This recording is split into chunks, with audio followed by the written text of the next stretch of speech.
Good afternoon, everybody. My name's Councillor Jeremy Newmark, and I'd like to welcome members of the public, colleagues, officers, and those watching online to this meeting.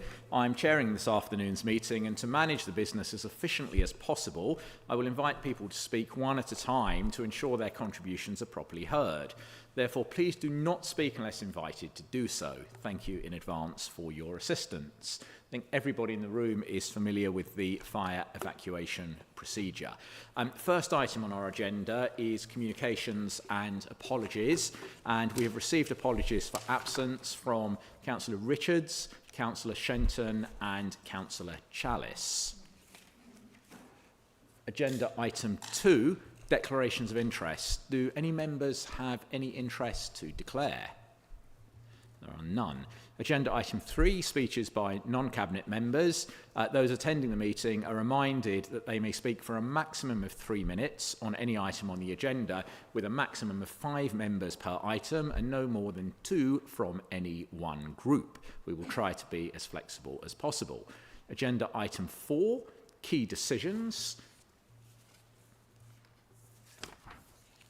Agenda item, there are none. Agenda item 5, any other business that the chair considers urgent, which is the agenda item under which we will be taking the only report in front of us today, which is 5.1, the revised local development scheme 2025. I'd now like to invite Councillor Oakley, our Cabinet Member for Planning and Transport, to present this item. She will be supported by our Executive Director, Peter Geraghty, our Acting Head of Planning, Scott Laban, and George Pavey, our Planning, Strategy and Implementation Manager. The report seeks Cabinet's approval for an updated local development scheme, setting out a timeline to produce the Hertsmere local plan. Councillor Oakley, over to you. Thank you, Chair.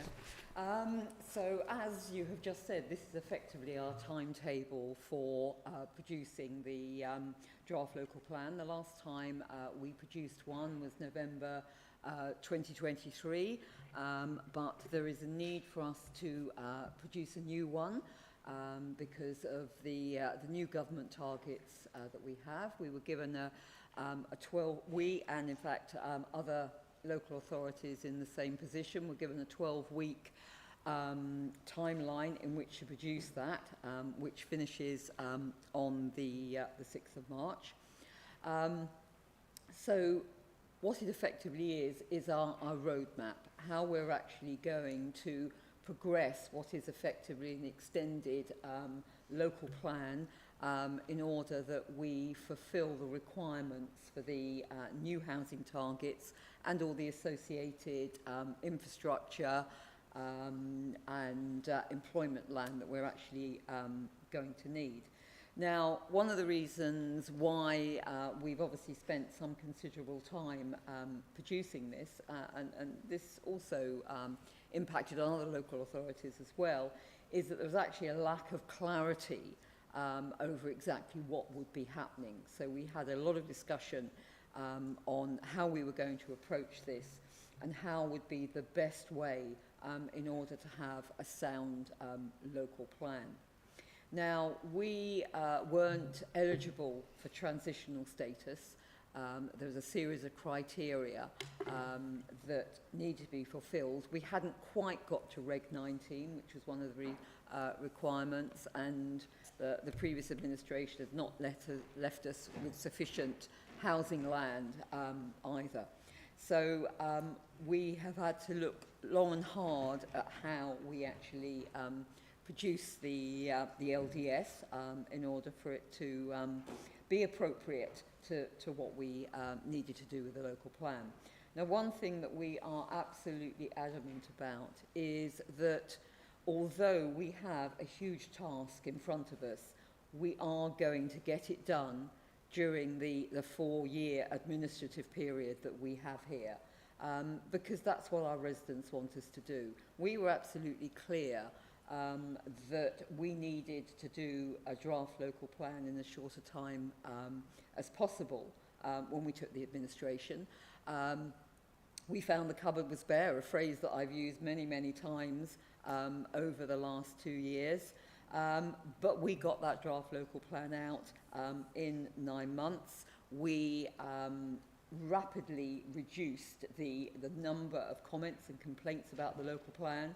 Ours had 2,000 individual comments, with a petition from outside the borough of another 3,000, and that contrasted greatly with the 18,001 of the abandoned plan. So we take this very seriously. Now, with the new guidance that we have looked at how we can actually get this plan done in the time. We realise that there is significant additional work that we need to do, not only in terms of sites, but in updating a lot of the evidence gathering that's been done over the last few years. Now, we have a solid amount of feedback from stakeholders that we can use. So one of the considerations is whether we have an additional Reg 18 consultation or whether we go to Reg 19. And I'll come on to that in a second.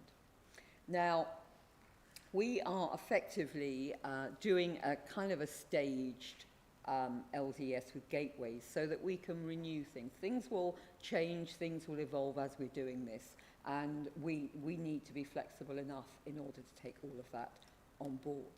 Now, appended to this report, in addition to the LDS itself, is a risk register. All local plans have an element of risk, and we have put that in there so that we've been absolutely transparent about what a local plan does entail and the level of risks at the various different stages. Now, full council last week asked that the revised local development scheme be taken to the member planning panel, and that's exactly what we did. Now, the problem we had, of course, was the really short time scale in order to achieve the deadline the government had set us, but also to make sure that we got the grant for transition. Because as a local authority we weren't able to transition under the old rules, we're eligible for a grant of up to £100,000. We're in real danger of losing that. So that is why we have had the members' planning panel yesterday, we've got Cabinet today, and we have a special council meeting on Monday. We need to be able to get that through. So the cross-party member planning panel met yesterday. It gave them the opportunity to ask officers and to ask myself about the proposals and to share their thoughts. They recognised the need for a sound local plan, and they were broadly supportive of the approach, and obviously that it's brownfield first. That has always been our strategy with the draft local plan, and that we will be looking at everything from brownfield first before even looking to Greenbelt. So when we came to talk about public consultation, there was a unanimous view from the panel that they wanted to see a Reg 18 consultation, and I'm always happy to listen not only to the members' planning panel but to all members and to members of the public. So that will obviously be going forward, but obviously all members of the council will be able to take their own view on that and decide whether they're going to go for a Reg 18 or 19. The other thing that we were asked to look at was the Regeneration for Growth plan. We discussed that, taken on board members' comments, and that will be going to Cabinet on the 12th of March, and there's been an updated report on that.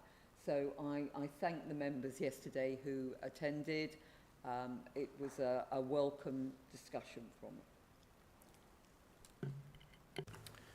Thank you, Councillor Oakley. I want to invite questions from visiting members as the sign designates you.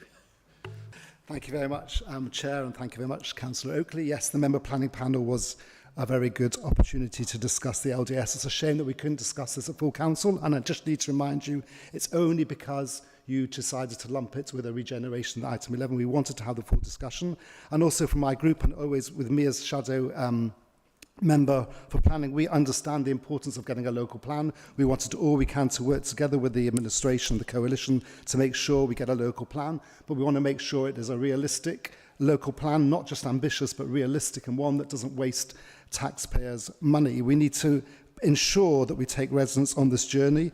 They need to be part of this journey, because the local plan is for them and for their future, and we need to keep this at the forefront of our minds, which is why I recommended, and the member planning panel followed, that we should go only to Reg 18. It has to go to residents, especially it's such a major diversion that you're taking from the previous draft local plan that went to our residents. But this LDS is scary. It fails to address major fundamental issues. There is no updated spatial strategy at all to support this timetable, yet there's no plan at all for it. It doesn't mention employment sites in it. Employment goes hand in hand when you develop a local plan, and there is no realism at all about delivery. This timeline is fantasy, and the risk register, which Councillor Newmark, when you were my deputy on the member planning panel, yes, we chose a deputy from the opposition.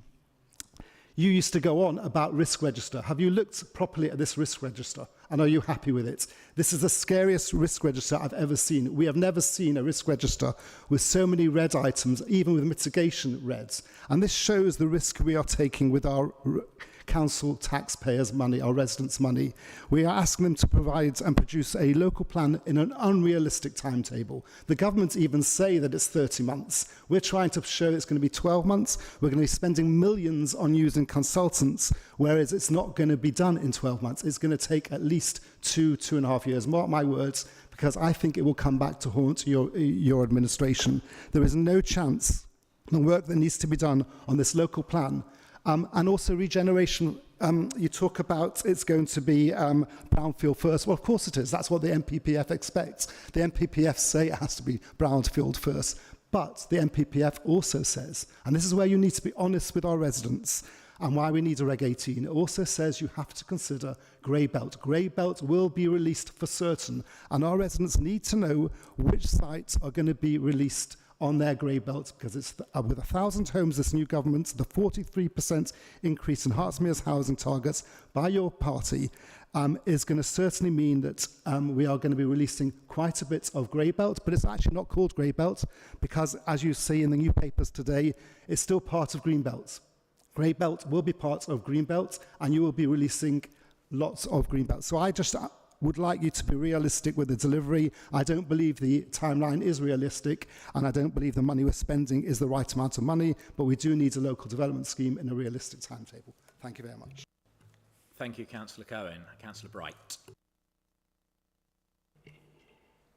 Thank you very much indeed, Chairman.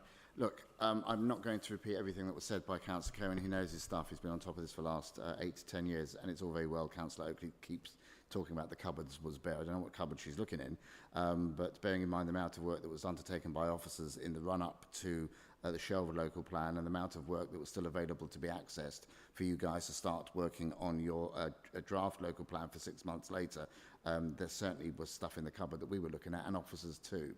And it's a bit of an insult to officers. When you attack us, you attack officers as well, because they're the ones that do all the work. The same officers that have to put stuff on the risk register, which is flashing red. The same risk register which Councillor Oakley did not want flashing red on it. And I know there have been discussions and arguments going on in this place and outside about whether or not risk red should be included. Of course it needs to be included, because we need to understand as an authority what the risks are. The reality is that within 2, maybe 3 years, Hertsmere Borough Council is going to be, if the government gets its way, done away with, as they were very keen to point out at last night's Elstrom-Bournemouth Parish Council meeting.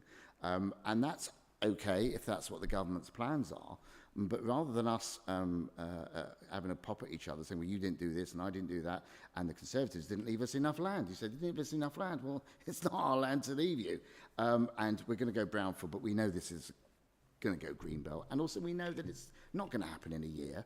And so for you to say, I give you a categorical assurance, because that's what people want. Well, you gave us categorical assurance last time about a local plan, and 2 years down the road we don't have it. So no one believes you. No one believes that. That's not the issue. What we don't need is another 2 years of us arguing with each other, right, and not getting a local plan in, and then actually the embarrassment of Hertsmere closing down and we don't have anything. I think we should be spending the time working together to work out how we can deliver it, not pie in the sky ideas, not ideas that are just being developed to try and keep bushy members on side by pretending if you do all your development in Bournemouth and Potter's Bar, you won't have to do any greenbelt elsewhere. And don't spend £2 million of our money doing it. We can sit round and work something out. This isn't the way to do it.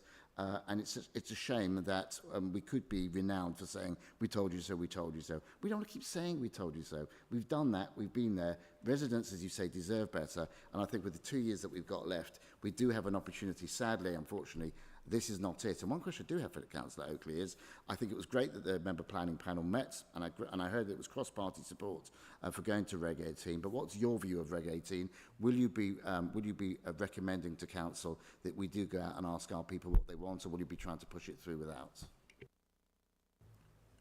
Thank you. I think Councillor Clapper is looking to take a third opposition speech, and seeing as she's smiling so nicely, I will allow it. Thank you. I will be very brief. I'm not going to repeat the comments of my colleagues on the bench.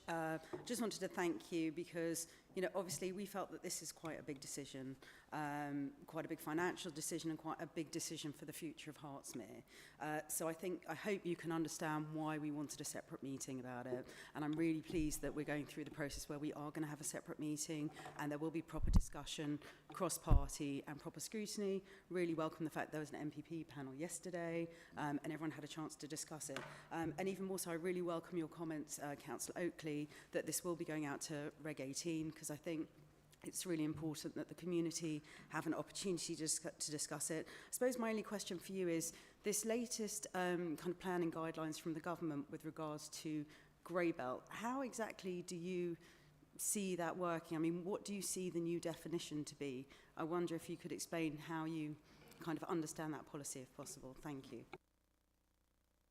Thank you, visiting members. I'll pick up a couple of points and then pass back to Councillor Oakley before inviting other Cabinet members to comment and respond.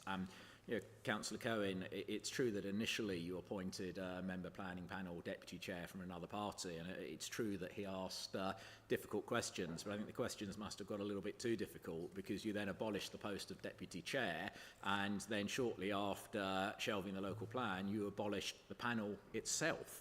So I'm really pleased that the member planning panel did meet yesterday. I know that Councillor Oakley is committed to ensuring that it continues to play an ongoing role and that those discussions on a cross-party basis will happen. I welcome your assurances that you do want to see a local plan delivered in the next 2 years, because some of the behaviours and comments that we've heard don't seem to vindicate that. There are people that say you're just looking to wreck the whole process. So you know, the proof of the pudding will be in the eating, as they say.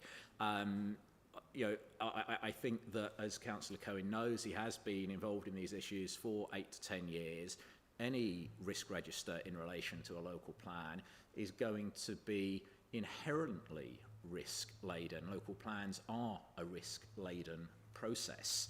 NPPF guidelines change, facts on the ground change, data changes. That is the nature of this process, and I think the risk register is there, it's open and transparent, but the idea that a report that has got the endorsement and the names of our executive director, our head of planning, our planning strategy manager, the most senior planning experts in this council, and in one instance a nationally acknowledged planning expert, to describe that as a fantasy, to me, that is an attack on officers as much as it's an attack on the administration.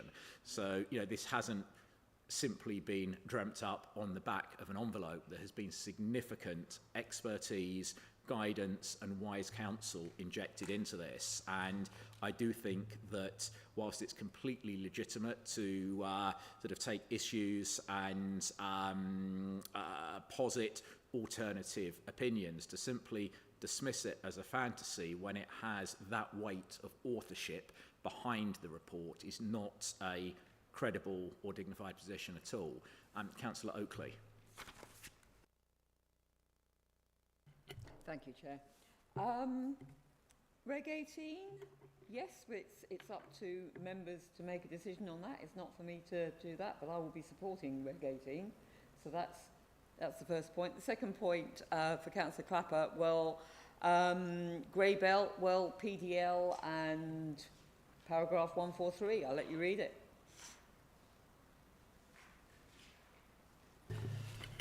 Thank you. Councillor Matthews. Okay, with apologies that my two colleagues aren't able to attend today, but we fully support this report. It's essential that we move ahead now to avoid heavy costs and reduce predatory planning applications from developers and minimise the risk to the council. The country desperately needs more housing, as we do in Hertsmere, and we need a better mix of social and affordable homes. The Labour government is right to set ambitious targets, but is setting itself up to fail in promising a wholly unrealistic 1.5 million new homes over the next 5 years. We need to carefully consider how we can minimise the loss of green belt, and the construction industry simply isn't geared up to deliver at this level. The government's simultaneous urgency towards local government reform will create an additional obstacle. But I feel I'm living in a parallel universe here when the previous administration stalled work on their draft local plan for a period of 18 months. They failed to acknowledge the need to adapt to changing government demands and even caused deferment of this critical report, increasing risk to the council at last week's meeting, but continued to criticise this administration. But that's politics. I congratulate the portfolio holder on her commitment and tenacity in tackling this complex task with the urgency it deserves. Doing nothing is not an option. We have to face the new reality brought in by the government. We need to vote for this recommendation and get on with the job. Thank you. Thank you, Councillor Matthews, and thank you for also flagging the point about the need to bolster the construction industry to deliver on targets, because I think that's genuinely an opportunity for this area as well as a risk and a threat. I think that by engaging with and directing resources towards the skills and training required to signpost apprentices and trainees into the skill sets that they require for sustainable construction is an opportunity that we need to talk more about at this council. So absolutely a point well made. Councillor Gray. Thank you, Chair. Look, this administration's approach to the local plan is consistent with the national planning policy framework, and even the lightest skim of the papers can see that the intention is to take a balanced approach to meeting our housing and employment needs while preserving what is important to us. In terms of making provision for growth, the overall approach will obviously be brownfield first, then grey belt, then green belt. To optimise this and to optimise the opportunities for the borough, and also by using brownfield or previously developed land, the emphasis will be on regeneration. And we believe that regeneration focus as a balanced approach has the potential to achieve the transformational change that our borough needs, whilst optimising the use of available land to achieve the local plan objectives. The regeneration focus will make better use of existing developed land, encourage investor confidence, and represent a more effective approach. Thank you. Thank you, Councillor Gray. I think optimisation is absolutely the watchword with this. I think that the suggestions that this idea of balancing and optimising development across brownfield, green belt, grey belt is something that all authorities in positions like our own are now going to have to do. But in many ways, it's absolutely consistent with the approach to the previous Regulation 18 draft that was published and Councillor Oakley referred to earlier. In many ways, that concept of triaging greenbelt sites and ranking them based on levels of performance was a precursor to the grey belt definition and the route that government has effectively guided local authorities down moving forward. If there are no further comments from Cabinet members, I now invite the members of the committee to approve the updated local development scheme in Appendix 1 of the report, which includes the incorporation of a Regulation 18 consultation exercise in early 2026 in advance of proceeding to the Reg 19 consultation, which it's anticipated will happen in spring 2026. Are members happy to agree that recommendation as set out in the report? Agreed. Thank you, members. The date of the next meeting of the Cabinet is scheduled for 6 p.m. on the 12th of March. And I now declare the meeting closed at 26 minutes past 3. Thank you very much, everybody.